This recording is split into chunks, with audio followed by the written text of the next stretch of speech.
తెలుసు 2023లో రాజకీయాలకు వచ్చాం, అధికారంలోకి వచ్చాం. మీ అందరి దయ వల్ల, కార్యకర్తల కష్టం వల్ల కాంగ్రెస్ అధికారంలోకి వచ్చింది. రేవంత్ రెడ్డి గారు ముఖ్యమంత్రి అయ్యారు.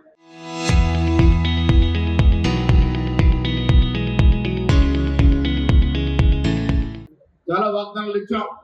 దాదాపు 70% వాగ్దానాలు ఇప్పటివరకు పూరిస్తూ వచ్చాం. ఉచిత బస్సు మొదలుకొని ఇలా సన్న బియ్యం వరకు ప్రతి కార్యక్రమం నెత్తిన పెట్టుకుని పేదవారి ప్రజల ధ్యేయంగా ప్రభుత్వం ముందుకు పోతా ఉంది. బీఆర్ఎస్ పని రాష్ట్రంలో అయిపోయింది. 2023లో అసెంబ్లీ సీట్ తగ్గించారు, పార్లమెంట్ లో 0 సీట్లు ఇచ్చారు.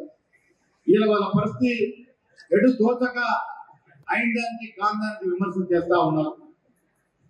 వీళ్ళ ఊర్లో పర్యటన బయలుదేరారు. కేటీఆర్ ఒక దిక్కు, హరీష్ రావు దిక్కు. చేస్తుంది ఏంటి అంటే ప్రభుత్వాన్ని బదనాలు చేసే కార్యక్రమం తప్ప ఇంకేమీ చేయట్లేదు. వాళ్ళు ఏమనుకున్నారంటే తెలంగాణ ప్రజలు జ్ఞాపకశక్తి తక్కువ కాబట్టి నేను 10 ఏళ్ల కాలంలో చేసిన అరాచకాలు దోపిడి మర్చిపోయారనే ఫీలింగ్ లో ఉన్నారు.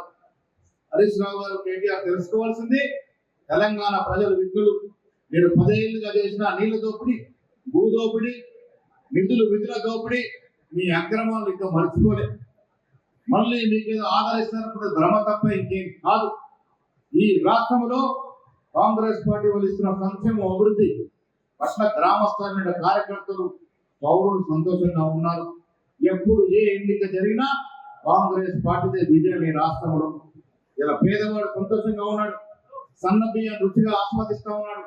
200 లోపు యూనిట్ కరెంటు చూసుకుంటే ఏ గ్రామానికి వెళ్ళిన 70% ప్రజలు 200 లోపు యూనిట్లు 0 బిల్లు పొందుతా ఉన్నారు. ఏకకాలంలో 2 లక్షల చొప్పున 23,000 కోట్ల రుణమాఫీ చేసినటువంటి ప్రభుత్వం కాంగ్రెస్ ప్రభుత్వం. ఇవాళ కాంగ్రెస్ ప్రభుత్వం ధ్యేయమంతా కూడా మహిళల అభ్యున్నతి, పేదవాడికి సంక్షేమం.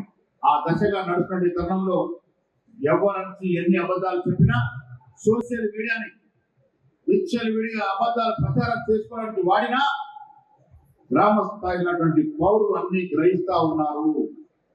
అందుకే ఇవాళ ఈ ఆందోళన క్షేత్రం చెప్తా ఉన్నా, వచ్చే రోజుల్లో తెలంగాణ రాష్ట్రంలో కాంగ్రెస్ పార్టీకి తప్ప మరే ఇతర పార్టీకి స్థానం లేదు, రాదు కూడా అనేటువంటి మాట చెప్తూ మరొక్కసారి ఈ కార్యక్రమాన్ని ఏర్పాటు చేసిన పెద్దలు దామన్న గారికి ధన్యవాదాలు తెలియజేస్తూ సెలవు తీసుకుంటా ఉన్నా.